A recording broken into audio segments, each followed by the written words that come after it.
There's a right and a wrong way to take care of your skin for spring. Makeup artist Jessica joins us now for some simple tips we can take note as well as some glam ideas for the perfect bridal look. Good morning. Good morning. How are you? I'm doing well. How are you? Doing well. Okay, let's kind of talk a little bit about how you kind of got started in the makeup industry, but also the skincare industry. Okay, so I got started with makeup in about 2010. I started working at MAC and absolutely loved that, and never really thought of it as a career moving forward, and then ended up starting a bridal business with a couple of friends and went back to school for aesthetics, and then that's how the skincare part came about. And I've been licensed since 2016 now, so what is this? 9 years almost, in the industry. Gosh, so yeah, I know. Wow, that's incredible. Goes quickly. What is one of your favorite things about working with brides? Oh my gosh, I'm a huge family person, so I think just being able to watch the interaction between the family and the dynamics between like the bride and a sister or the mother of the bride, I love that. And then like the tears when someone gets their makeup. Oh yeah. Oh my God, you look so beautiful. I'm right there with them, crying with them. So what are some common makeup maybe mistakes that brides are making?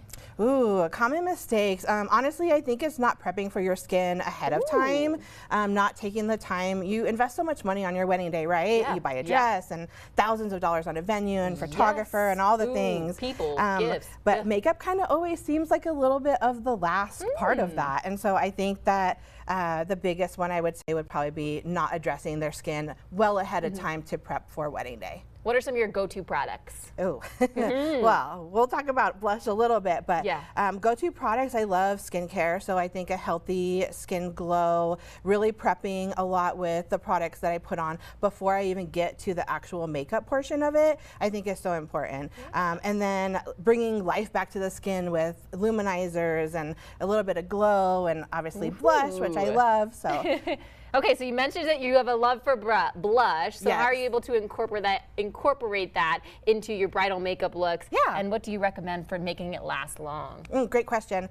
So I love the cream blushes, and the way that I incorporate that into my looks is once I get their foundation on, I'll go through and kind of tap that on. That's this one, right? Yeah, all of these. And this is just a tiny bit of my collection. But I'll go and put that on, and then I do all the cream products first, and then layer with powder at the end and a setting spray. And that's how we get that longevity for their look. Wow, and I bet you kind of makes it look, because I think dewy is in now too, yes, and I think the creamy one makes it look dewy. Yes. Totally. Yay!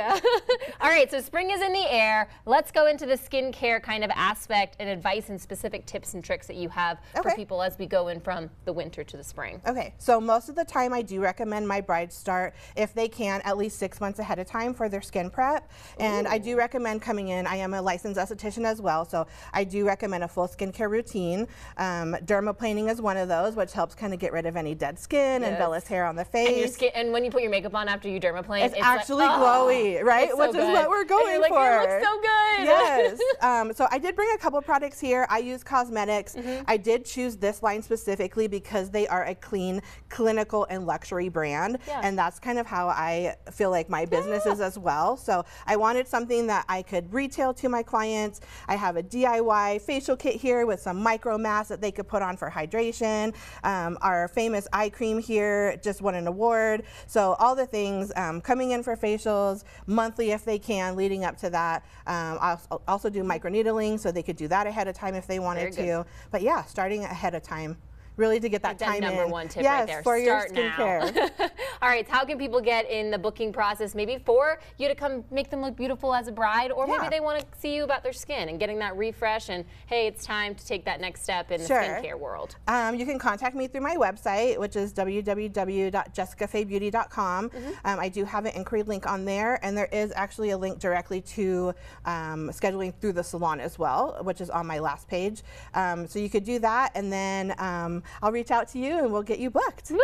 All right, well, Jessica, thank you so much for being here this morning. Lots of great tips coming out of Jessica Faye Beauty. Lots of good things about the skin and about the bridal, kind of what to do, what not to do. The blush is in. I'm here for the blush. So, Jessica, thank you so much. Thank you. Appreciate it. And remember, booking early is the key to getting the makeup artist you want for your big day. You can learn more about Jessica and her services on her website.